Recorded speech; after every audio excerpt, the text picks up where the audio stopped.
Hey, welcome back, everybody. It's been a couple months. I posted a video about that. Just had some health and life stuff going on and whatever. Been kind of busy and just things going on. So you can always watch that video. I won't get into that again, but trying to get back into doing some videos. Um, I was working on Walk to Rhine, and I I apologize, but for me, I really like to play whatever I'm in the mood for. I know that kind of causes me to jump around. So you'll see I'll have a lot of series that are partially done with different games. And part of that is, start seeing thing on D-Day because we're coming up on June, and I started reading a book on it, and then boom, what do you got to put it on the table, right? So this is one of my favorite games for D-Day. Um, it kind of has everything. It's got the airborne drops, the beach landings, and then eventually everything pushes onto this main map here. So this is the whole map. This Atlantic Wall by Decision Games. Arguably one of my favorite games, probably. Um, there's lots of good games. I like a lot of the games, um, but this is one of my favorites. So what we're gonna do today is we're gonna work on uh, work on placing the drop zones, doing the drop zone scatter. We got the Orne River glider mission for the 6th Airborne, and then we're going to do the 82nd Airborne. And what I planned on doing, because it's very repetitious, so normally on my videos, I do all my stuff. You can watch every move. We're kind of going to do that, but what I'm going to do is my own little version of time lapse photography. I'll explain how I do a few of the airdrops, then I'll skip a bunch of them. I'll just do them fast. You'll see them popping on the screen.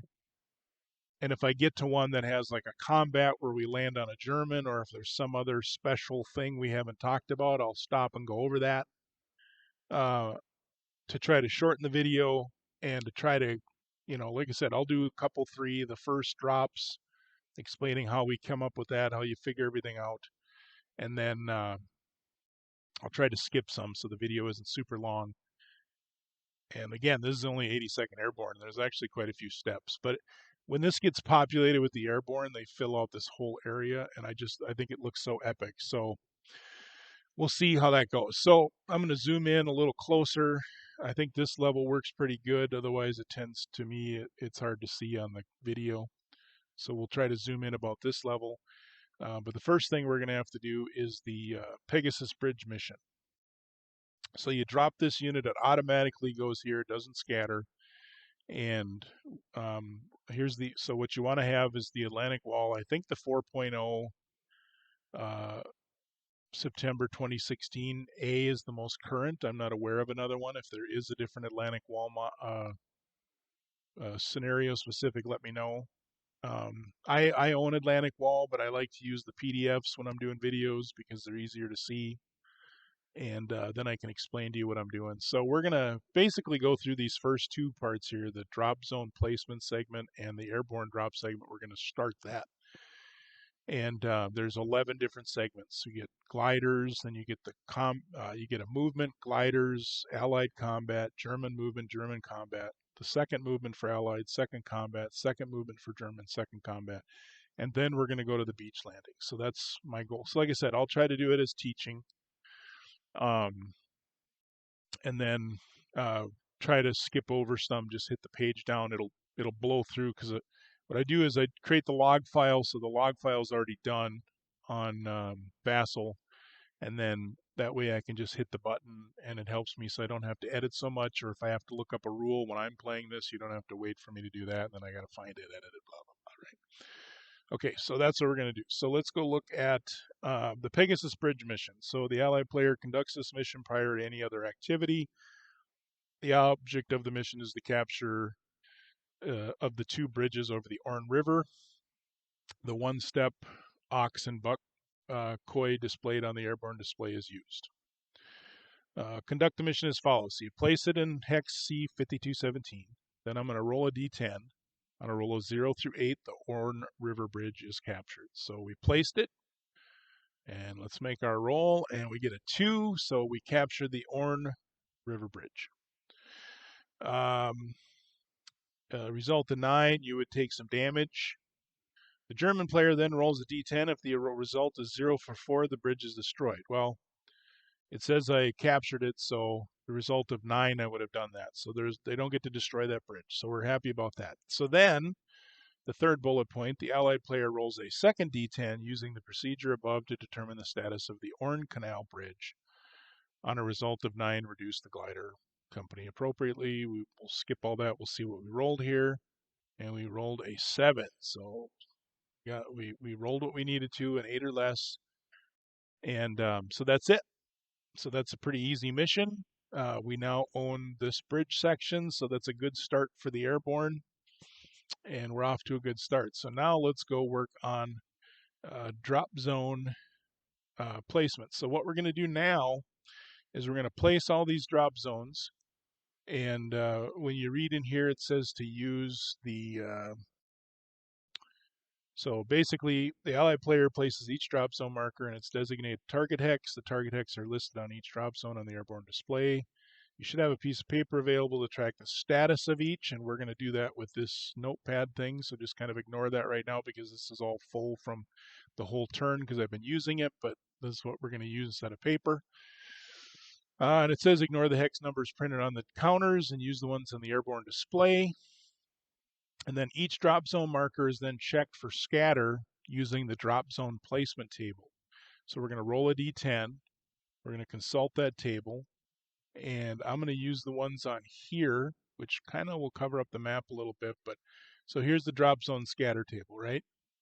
So I'm going to zoom in a little bit. But basically what we're going to do, I'll kind of cover this right now so I can skip it later, is here's all the airborne companies. All right. So here's the 8th para division. So when we drop in drop zone K, we're going to grab these 3 battalions and we're going to throw them into the draw cup right here, right? Then we're going to roll to see how many dummy counters get added because these will be, you won't know what they are, which I think it's one of my favorite parts of the game is technically you're dropping all these, they call them fog of war, FOW counters. You drop them on the map, and then they're trying to get to drop zones or to leaders, and then you're rolling to see if they, I'm trying to think of the right word, if it's regroup or there's 2 different words, we'll read that, but they're basically seeing if they're getting enough guys built up and coming together and finding enough of the unit to go out and then do, like if you watch Band of Brothers, they all were conglomerating at the town there, and then they were getting sent out on missions. So I think it does a great job of that. It's so much fun. So we're going to do this drop zone scatter table, and let's go ahead and read through that. So if there's any rules, so if you get an NS, there's no scatter; it'll remain where it is. If you get an S1 or S2, it's scatter 1 or 2, and then you note that on a piece of paper. And then we'll consult the scatter diagram to see where that drop zone actually landed. When determining a scatter for a drop zone, both S1 and S2 results are always handled as an S1.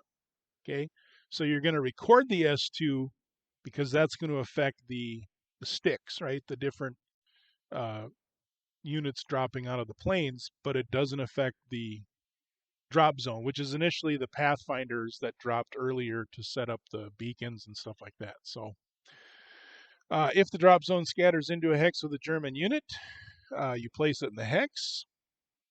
As units land in the drop zone, you'll follow the procedure for basically they'll have a little combat segment. It's different than the regular segment, so we'll go through that if we have any, and I did have some, so we'll go through it eventually.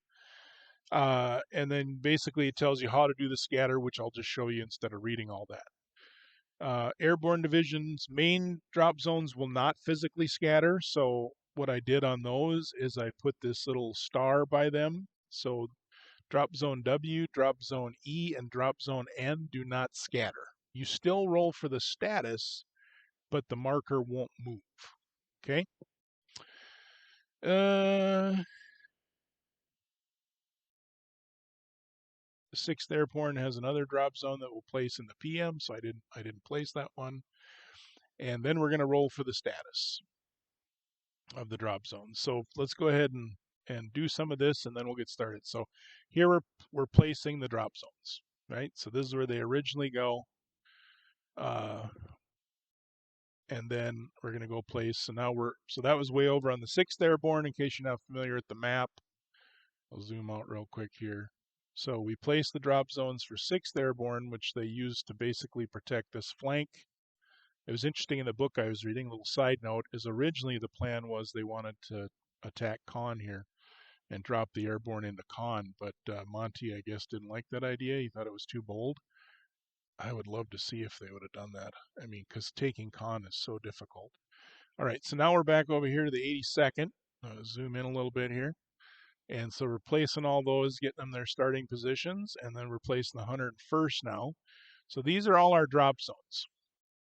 All right, so 101st is A, C, E, and D, and then 82nd is here with these four, and we got the 3 6th Airborne ones, okay? So I'm going to do the 82nd Airborne first. So first we're going to do the drop zone scatter, and then status. So let's go ahead and see. Let's see if I can open that up. I like to be zoomed in so I can show you what we're doing here. So here's the drop zone scatter.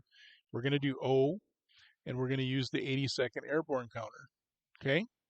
It's just going to be a straight up D10 roll.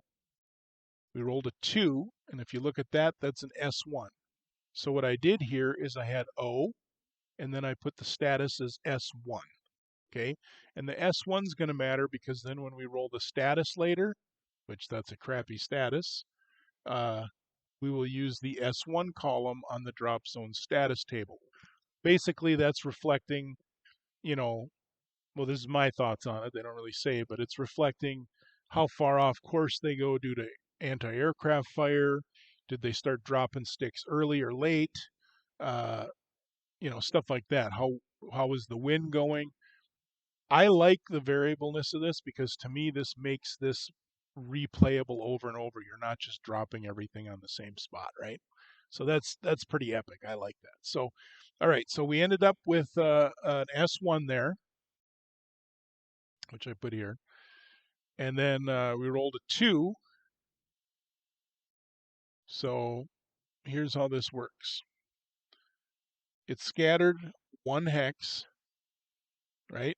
We said it was an S1, and then you go find on the S1, 2, 3, 4, 5, or 6, because remember, drop zones can only get an S1 or S2, and they only ever scatter once. So if we would have got an S2 result, we still use the S1 hexes, right? So you see how these go? S1 would be here. It's not on there. And they put S2.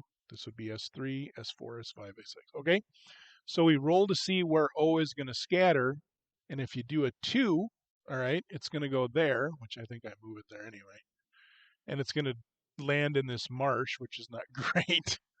That doesn't affect, you don't roll to see if the drop zone gets eliminated because you need the drop zone, but any units that get no scatter would now land in that marsh and have to make a roll. You'll see that later, okay? So that's that. Now, so now we do have a +1 for the marsh, so now we have to roll for the status, right?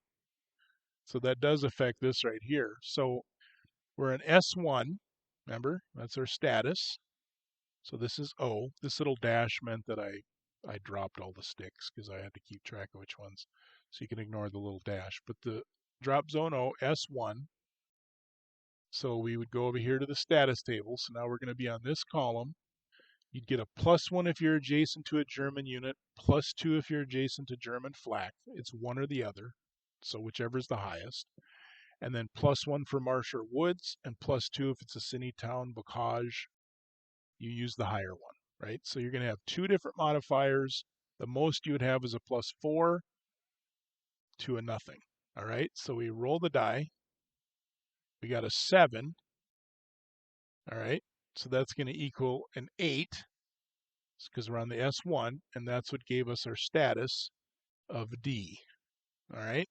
And I'll do 2 of these, and then I'm just going to blow through them because otherwise it's just going to be boring. All right, so now we go to T, all right? So T starts right here.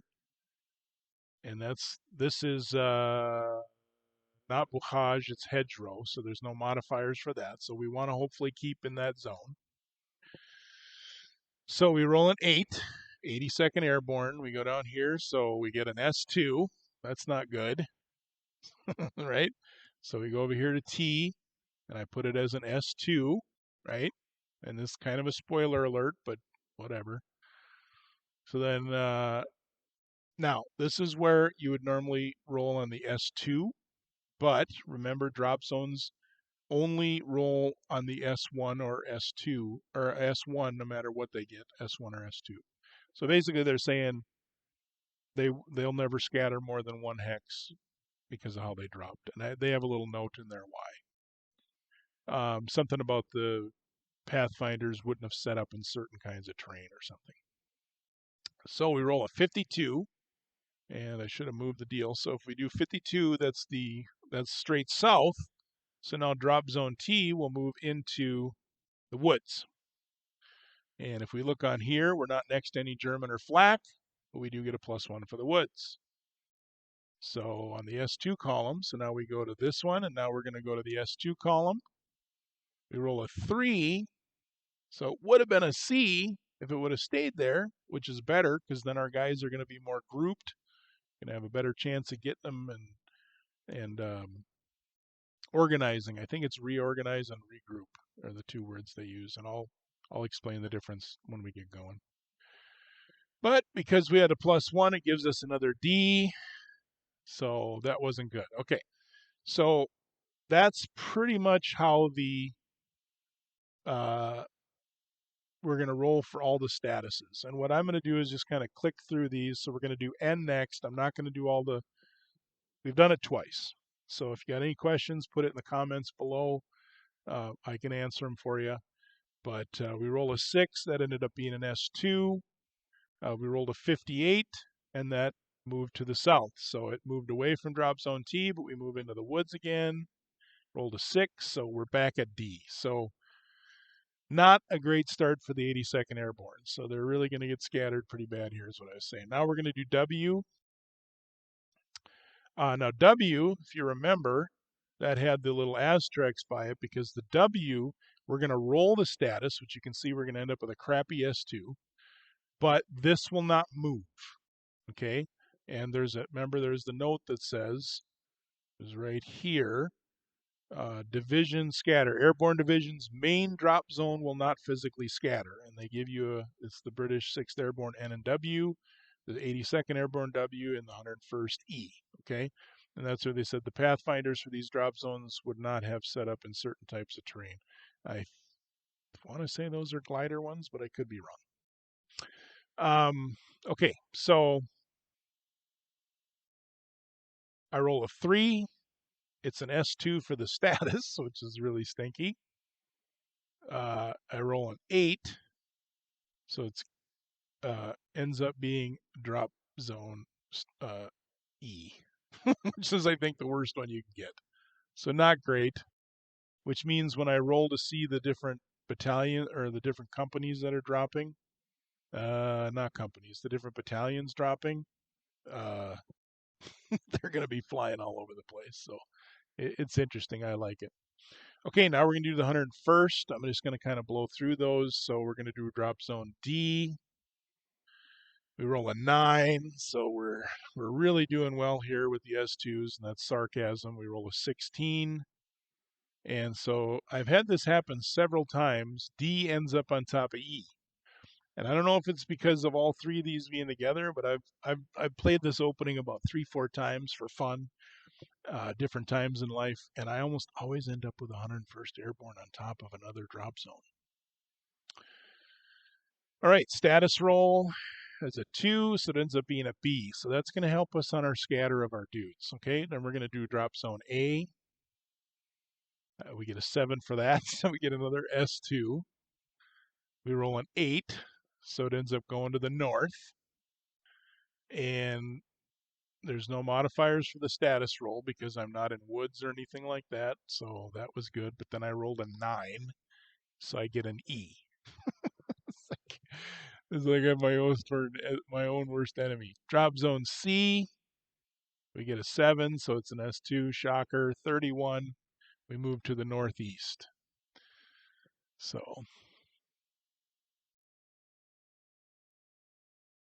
I'm not sure why I said plus. Oh, it was +1 because it's next to a German unit that's an artillery unit. I'd roll a 5, that would go to a 6, so we end up with another D. So we're not doing real great here on the Americans. All right, then we're going to do drop zone D. Remember, because E we did. I'm sorry, we're going to do E. E won't move, but it still has to roll for scatter. So I can't even scatter off of there, which to me, that hurts me because you can only put so many fog of war units. I think it's 4 on a hex. And I got 2 drop zones in the same hex. Well, that doesn't benefit me to have the drop zone there. And that's where those guys have to get to try to organize. So, or regroup. So that doesn't do me any good. So I roll a 4, which gives me an S1, which is going to help me roll now for my status, which a 3 is a C. So now we're going to move on to the 6th Airborne. Drop zone K, and how are you doing that? Drop zone K will move over here because it won't move until I move a piece. So we're down here.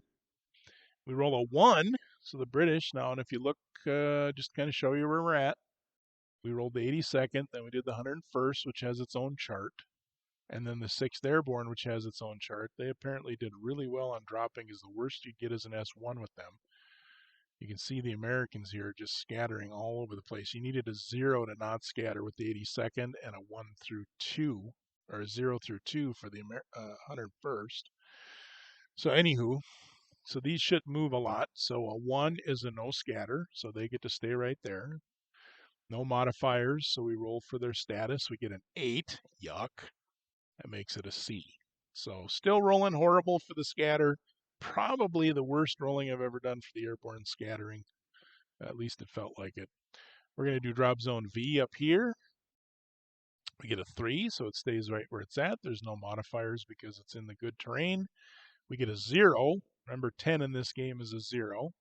So we get an A status. So these guys are going to be, and what this means is, let me kind of show you how this matters, is because when we start dropping the battalions, you're going to drop using this A, B, C, D, or E. So if you see over here, the Americans were pretty much D and E. I think they had 1 C, or maybe 2. So if you look on here, if you roll a 0, they're all no scatter. If you roll a 1, A, B, and C are no scatter. D and E become an S1. You go all the way down to 9, where A is only an S2, S3, S4, S6, and this is extended scatter, which is not good at all, because then your guys are scattered so far out, there's a chance they might not even hook up. They might end up just, they're getting rounded up, captured, killed because they're in small little groups. So that's why this status on all of these matters. So look, we got D, D, D, E, yuck. Well, we did get a B, so we got a B, E, D, C. And then, okay, spoiler alert, none of the airborne for the 6 will scatter, and we're going to end up with a CA and a B. So that's pretty good. We're pretty happy with that. But that's how that works. So let's go ahead and blow through that.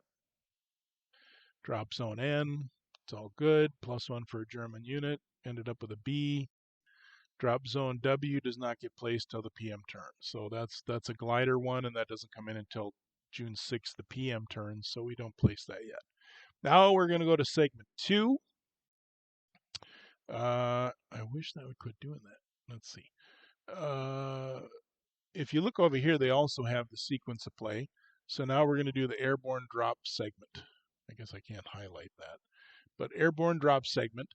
Now I'm actually up to here on the videos I've done, or on the turns I've done, but this is the first video I'm doing. So we're just going to do the 82nd Airborne, and we're going to call it quits. So I'm going to show you how to do a few of those, and then I'm going to blow through them and only do any special ones, like if we land on an enemy or get destroyed or whatever. So we're going to go ahead with the 82nd Airborne. So drop zone O, and it won't move over there until I actually move a piece. So I'm going to glide over there real quick. All right, so we're going to be starting with drop zone O. So here's how you do that. I'll see if this will show us on this chart. So what we're going to do, I already placed the first one. You can see it.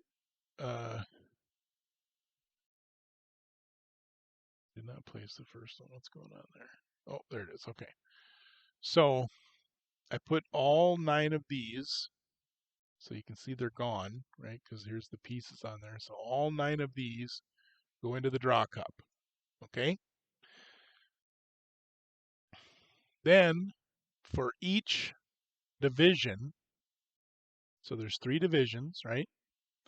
You're going to roll on the scatter table, and we're going to, any of these parentheses numbers, we're going to add that many dummy units. Okay. So I'm on the D column. It's going to be right here. And I have 3 divisions. So I get to roll 3 times for dummy units because they're all going to look like this on the map. You know, when we reveal them, we'll see if they're dummy units or these when they get to reorganize or okay, you know what? I got to look that up because that's going to bug me to death to make sure I'm using the right terminology.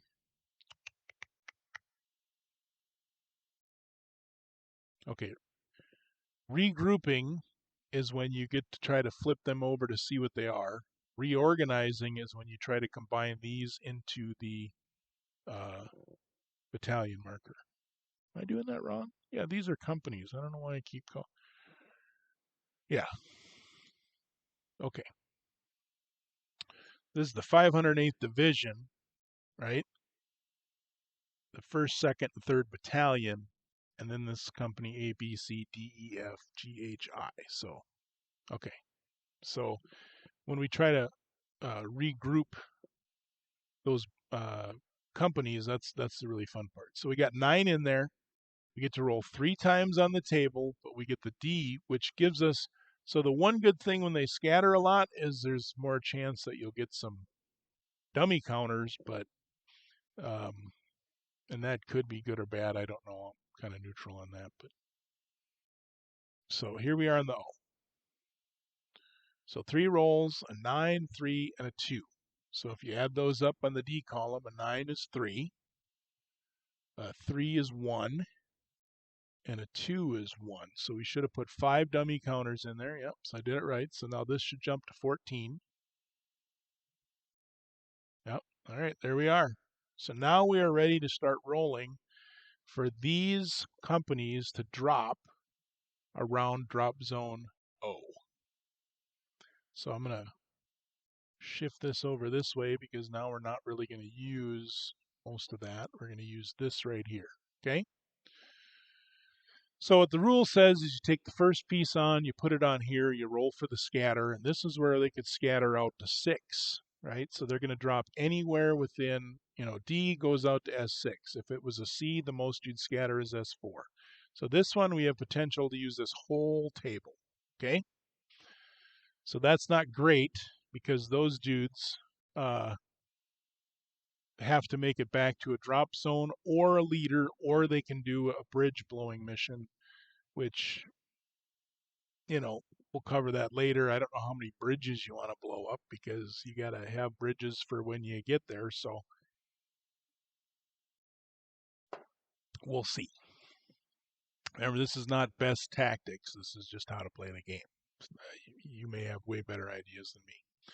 Okay, so we moved the piece out there. So we just grab this and put it over here. It's going to randomly take it out of this draw cup. So they're all mixed up now, right? So we put the 9 companies in there. We put the 5 dummy counters in there. They're not in that order. What I just grabbed off there is either a dummy counter or it's a regular counter. Okay, so we drop it there, and then now we're going to roll over here, right? We're on the D column. So we roll. Oops, I was moving stuff, getting this lined up. Roll a 9. So here we are, right out of the gate. We're going to scatter S6, and I put the S6 there. And like I said, I'm going to do a few of these, and then I'm going to blow through them after doing a few because you don't need to see every. I don't need to explain every roll. So that's going to be an S6. So now we're going to come down here. We roll the D100, 2D10s. We get an 81.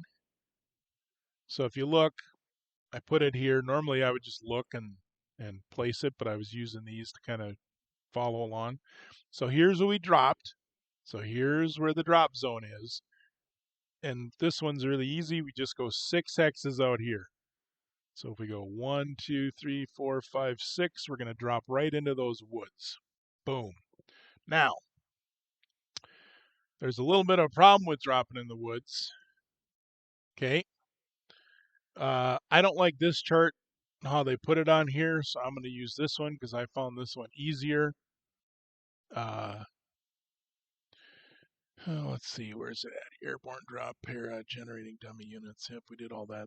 Okay, so this to me is easier to understand than the one they have there. Okay.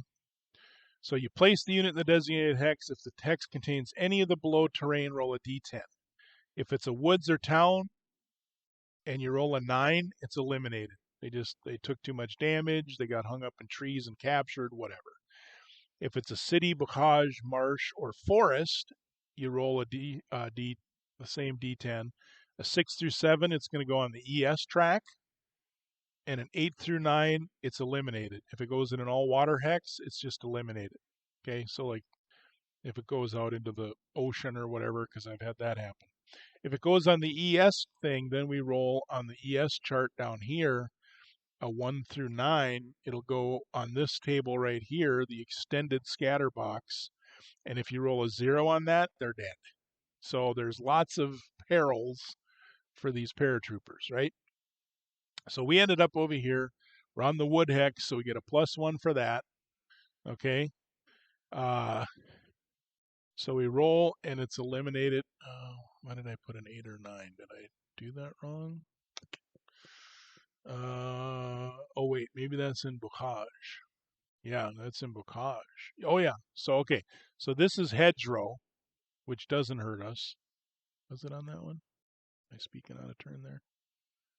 Yeah, hedgerow doesn't do us. It's woods, forest, town, bocage. So this lighter color is the hedgerow. This one actually landed in bocage. So now we have a potential problem with a 6 through 9. So what did we roll here? We rolled a 0. So they're good, right? So they get to stay there. So they go right there. And now we went and I grabbed the next unit out of the cup and I put it right here. And we're just going to do that all 14 times until the airborne is scattered. I know it's totally nerdy, but I just love that mechanic. I think it's so fun to see how the scatter goes. So let's go ahead and run through another one. So we placed our guy. It's a crummy status of D. So we're going to scatter pretty good. Unless we roll a 0, if he rolls a 0, he gets to stay there. But even that wasn't good because he scattered. So we got to check for that marsh. So we get a 4, right? So that ends up being an S3, right? So we got the D column. We rolled a 4. So we ignore the bracket was just for dummy counters. So we get an S3. So we're going to come down here and we're going to roll 2D10. We get a 48, which ends up popping over to here. All right. So you got S1, 2, and 3, and then the 45 through 49. So it's going to be over 1 and down 2.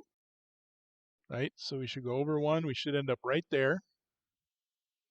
And that doesn't have any problems. What did I say here? Oh, also on the unit line of the bocage. Oh, yeah, I probably didn't notice that, and then I noticed the 6 or 7. Because to me, this thing right here is more confusing, how they worded this right here. So I don't use that one. All right, so we land over here. There's no terrain issues, right? Because it's just in hedgerow, and there's no forest or woods or a town or marsh or bocage. So we're good. So they get to stay right there. All right, and I'm going to do one more of these. So we grab the next unit off of here, and we roll a 4. Didn't we get that last time? Yeah, we got that last time. So a 4 ends up being an S3, right? Put it onto here. And then now we got to roll to see where did that go? Went to 13. So that should put us right there. You know, whenever I do this, I'm always worried, did I do it right when I was recording the log file? All right, so this one's going to go up 1 and then over 2. So if we look at where that would go, it's going to go up 1 and over 2. So it'll go right there. And that is, again, just hedgerow. There's no marsh, city, forest, any of that terrain that messes with us. So boom, they get to land just nice. So now what I'm going to do is I'm going to kind of go through these faster without looking at all these. We'll close that up. I'm just going to finish dropping them. If we land on any German units, I'll kind of stop and go over how you deal with that. So let's go ahead and click through them. So we get the next unit. We get a 5, which is an S3, 69. That puts him up there. Now he's in a marsh. Roll a 6, so that's the ES table. Okay, so if you remember down here, it said if you roll a, where am I at? Right here, city, bocage, marsh, or forest, a DR of 6 through 7, you go on the extended scatter track. Okay, so I'll stop this right here and I'll show you. So this is the extended scatter track, right? And don't worry about these bottom numbers, that's for later. We worry about these top numbers right here because we're going to see where he goes. So we roll that, we get a 5. Oops, I'm rolling. I don't want to roll. I want to do what I did. I actually rolled a 0 and I ignore these 2 5s. Sometimes I get confused because I'm so used to, okay, I got to roll. I'm actually just doing the next step in the log file. So in this one, I rolled a 0, which is bad because a 0 on the extended scatter, they get eliminated. So we eliminate that. You don't get to look at it, so you don't know if it's a dummy counter or if it's a real one. So we just throw it up in the eliminated units box there. So we'll close that. We'll start with the next one. So place the next unit. Okay, so why was I doing a bunch of undo? Oh, I said I moved the wrong guy. So, okay. All right, so now we did the next one. So we get marsh.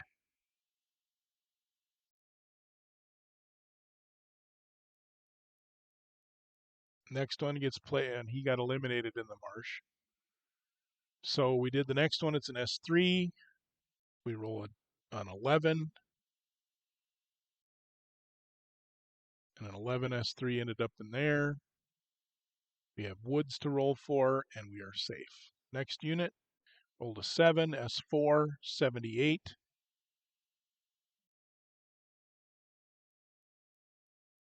Ends up over here in the forest. I'm sorry, woods. So we do a roll of 3 and he's safe. So we're okay in these woods. They're not too deadly, but I have had some bad ones. So we roll a 5 for the next guy. It's an S3. Goes to 37, which ends up being down here. And a clear hex, so that's good. Okay, so I said on there I'm just going to bang them out. I started doing it sooner because I already showed you 3. It's pretty much wash, rinse, repeat, right? Again, if you ever have any questions, ask me. I can answer them down there. I know the airborne module pretty well. So a 4 is an S3 and 83. Moves him up there into some marsh, and he's safe. Next unit, a 1, so it's only going to scatter 1 hex to 61. Ends up being straight south, so that was good. Next guy gets a 9. He's going to S6 again. 61. Puts him way down there. So just about landed on some Germans. I don't think he could 1, 2, 3, 4. I guess if he'd have went here, he would have hit Germans. So the X6 ring must be right here. So he didn't hit the Germans, but he's in marsh because you got this little bit of marsh here. Oh, he gets a 9. So guess what? Dead. They go up there. Next unit gets placed. We just keep placing them right here on the O drop zone. Let's roll a 5, so it's an S3. We roll a 33, so he ends up over here. So he was safe. Next guy is a 1, so it's S1. 73 puts him right in the marsh. Boom, we lost another one. So drop zone O has lost potentially 3 companies. Again, we don't know what those are.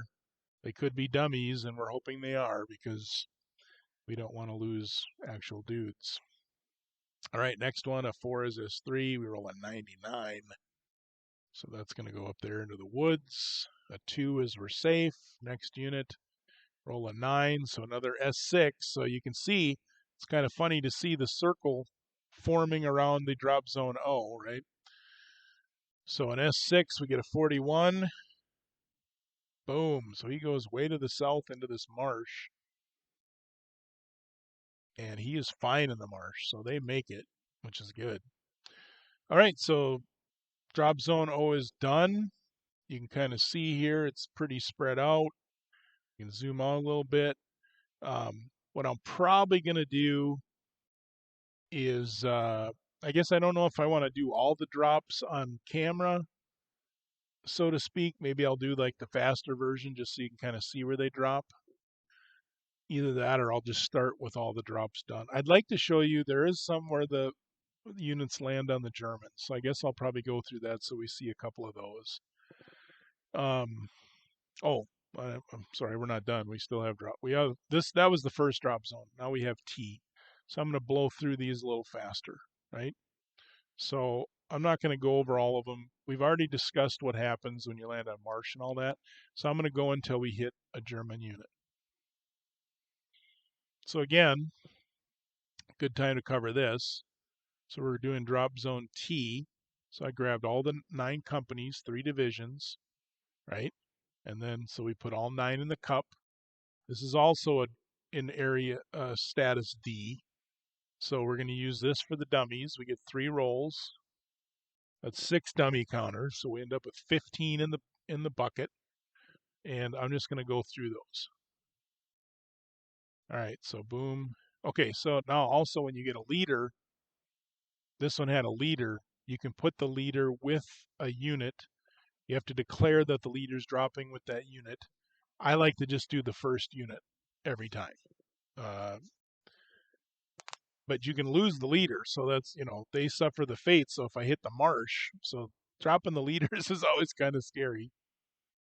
All right, so we ended up with a 0, which is a no scatter, but there's woods there. We roll a 7, and he was fine because if it would have been a marsh, he would have extended scattered with that unit. Okay, so I'm just going to kind of go through them here. And as soon as I land on an enemy, if I do with, I don't remember if the 82nd did or not, but you can kind of just see them popping up here. You can see where they're going. He got eliminated in the marsh.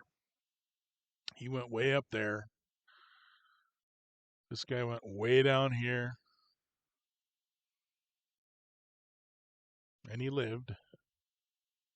He just scattered a little bit. Oh, he was an extended scatter. So I'll show you how that looks. So we did the extended scatter. Was it an ES? Yeah. Did the extended scatter. He rolled a 2, and so he comes off the map and goes on the 2. So, all right, so we'll keep placing, guys. And I'll just stop if we, so here we're going to land on a German, okay? So here we rolled scatter 4, 1, 2, 3, 4, and a 76, put him right here on top of this artillery piece, okay? So first battle on a unit that we landed on. So we'll stop and we'll go through how that works. Okay. Enemy occupied hexes, 41.23B. So right up here. Oh, down here, sorry. Conduct the following procedure prior to landing in the next hex if the unit lands in a hex with a German unit. Each German unit except for whatever they're called, Windenstatten, whatever, or a strong point in the hex must conduct a separate defensive PR check. Units that fail the check must retreat using the procedure in 41.2.3D. German self-propelled in-battery artillery units forced to retreat are eliminated. So this guy needs to hold his ground. He has a defensive PR of a whopping 4, and he's in battery. So if he fails that PR check, he'll just die. So that's not good for him. Okay. If the German unit remains in the hex, the Allied unit must attack all German units in the hex. Only units in the hex may participate, and we'll go through that procedure if it happens. Fog of War units have an attack strength of 1 and a PR of 6. And that's important because they can only basically do this fighting on the turn they drop in, because later on you cannot attack with Fog of War units. They can defend if the Germans attack them. They have a defensive value and a PR, but they cannot attack. But when they're landing on it, they got to fight. So we kind of covered that. We rolled a 6, which is a failure on his defensive PR, so that one was pretty easy. So he is dead. So he goes over in the German eliminated units box, and we continue dropping units. All right, so we're going to keep dropping units. There will be, it's a little bit of a spoiler, but there will be some drops on some infantry and stuff, so you'll get to see some combat, or a in battery that actually stands its ground.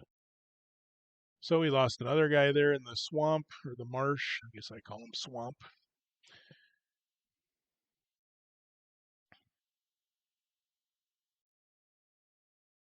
Lost another guy, or he was extended scatter, I think. Yeah, he was extended scatter, and then that's really bad because he ended up way on the 9. So there's a good chance, my understanding is there's a good chance he'll never make it. But we'll get into that when the time comes. We're not going to worry about rules we're not using yet. So we keep scattering around. I was just moving that. Not sure why. All right, so we got a leader. So we're going to drop the leader. So we're doing drop zone N. So I'm doing my setup for drop zone N. Zip back over here quick. So now we're doing, where's that at? It's down here. So now we're going to do drop zone N. So we did our dummies. We got 5 dummy counters. We have a leader we're going to drop. Putting our dummies in there. So we go with the leader first. So here we go with the leader. He was an S1 to a 91. Oh, he's going to be in the marsh. What's going to happen? This is always, we don't like marsh, but we rolled a 4, so the leader is good. Whew. And we're happy about that. Now, I say right here, okay, you're supposed to put the unit on there and then roll it, but sometimes it's hard to find once you start getting a bunch of these guys on there, it's kind of hard to find the drop zone, right? So I'm just going to roll for the guy and then put him where he goes, because when you draw it out of the cup, it's going to be whoever you get, right? So I'm just going to start doing that. So we roll a 2, so it's an S2, and he moves over to there, and he was safe. Then we got another S2. He drops there, and he was safe. In the marsh, we roll the next guy. He's a no scatter, so he goes right on the drop zone, which happens to be in woods. And he's safe. The next guy, S2 and 81. So he drops over here on the German infantry unit. So here we are at another. So PR check for the Germans. They are a defensive 7 here, so a lot better. They roll a 4, so they're going to hold their ground. So it says, if a German unit remains in the hex, the Allied unit must attack all German units in the hex. We already kind of covered that, where they have, so this Fog of War unit will have a attack value of 1 and a PR of 6. Here's the airborne combat procedure. Ground combat during the airborne stage is handled differently than normal combat. So after reading how to do it, the strength of 1 and a PR of 6, you divide the PR by 2. So it ends up being a 3, and you add it to the strength. So the Fog of War unit has a 4. Okay. The German unit has a defensive value of 3. Its PR is 7. So that ends up being a 4 because it says you round up. So he ends up being a 7 total. He gets a +1 for the hedgerows. So now it's an 8 for the Germans versus an Allies 4. Okay. And I'll always roll the attacker first. So if I don't announce it to you, assume the attacker is the first roll, because that's my head. It just makes it easier. So this ain't looking great for this fog of war unit. This could be a real unit. It could be nothing. They're landing on this small little company here, and it's not looking great. It's a Fusilier company, and actually, I think that's a battalion. Yeah, it's a battalion. So they're dropping on there. So I'm going to roll the attacker. We've got a 6. So we add that to our 4, and that's a 10. And we roll a 1 for the Germans, which we add that to the 8, which is a 9. So the Germans will actually lose by 1. So it's a 10 to 9. You compare the two totals obtained up above. Side with the higher total is the winner. Subtract the lower total from the higher total. If the difference is 0, there's no effect. If the difference is greater than 0, but less than the loser's PR, the loser retreats. So the difference was 1. Their PR was like 7, so he gets to retreat. And if we go through retreat priority, that puts him here because his HQ is back here. And they have a nice little, if you get the new charts right here, they have a nice little priority of retreat that's very nice and helpful. So you just follow that, and basically they have to retreat this way. All right, so that's that. So that's how it works to have a combat. What I was doing there. Something was messed up. I didn't. Oh, all right. So the next, let's see. Oh, yeah. So like here, you didn't see it, but when I put this guy on top of the engineer disappeared. So I don't know why I did that. So I shuffled them around, and now they're both there. But when I was doing that, that's what happened. So now the next guy, we put him there. We roll a 2. He'd be dropping from here, I believe, an 86. So he pops up right there where the other guy was. Now we roll a 9 and a 79. So he pops out way over here. Okay, so I'm just trying to speed it up a little bit. So I'm rolling the amount of scatter and then the hex at the same time. So this guy pops over here. Big scatter on this one. Boom, drops way down over here. Another big scatter. Boom, drops down way up. So here's where we're trying to drop to, and they're going doom, boom, boom, and they're just dropping all over the place because of our bad scatter rolls earlier. So you can see why those are important. So this one just drops 1 north. This another one drops way over here. Another one drops way to the south. So we've got, what, 4 units on the other side of this river here? I mean, the Dove River. That can't be good. I mean, you got some armor down there. Now, all these guys later on, I turn them sideways because they're all supposed to be inactivated, and they get to activate by die rolls and if they were in a combat. So this guy right here would be activated because he was in a combat. All right, so we'll just keep rolling them, kind of get them done here. So I'm just going to eliminate the marsh. So now we're going to do N. Or that's the end of, is that it? Yeah, that's the end of N. The next one would be W, but that's a glider one, so we don't do that till the glider phase. So that would be the end of this file. We can zoom out and see how the 82nd dropped. So interesting, pretty spread out. You know, we basically go from all the way down here to all the way up there. We ended up dropping just a couple of miles from, what city is that? Saint Avir-le-Vicomte. I don't know. I don't speak French, so whatever. But that's pretty interesting that we got that close. I think that's the furthest out you can get. Is that it? No. Yeah. 1, 2, 3, 4, 5, 6. This drop zone O is way over here. So, oh, yeah, that's the furthest west we can get. We have 2 guys that got that far west. We got other guys. Kind of wondering about these guys down here. That doesn't look great. This guy's at least on the other side of the big river. Of course, here's an important Carentan. That's an important town we want to get to down here. We still got to do the 101st Airborne. I think what I'll do, because I've already done all of the all of the other drops, um, I'll probably just start the next video where I'm at with all the drops on the map, because there's no reason to go through every one of these drops. You've seen how combat works. You've seen how scattering works. You've seen how when we land in marsh or forest or woods or bocage, and you've seen how extended scatter works. So that's pretty much everything. There's really nothing else to show you on that. So what I think I'm going to do next time is probably just show you where everyone ended, and then we get to do some regrouping, and I'll go over that with you.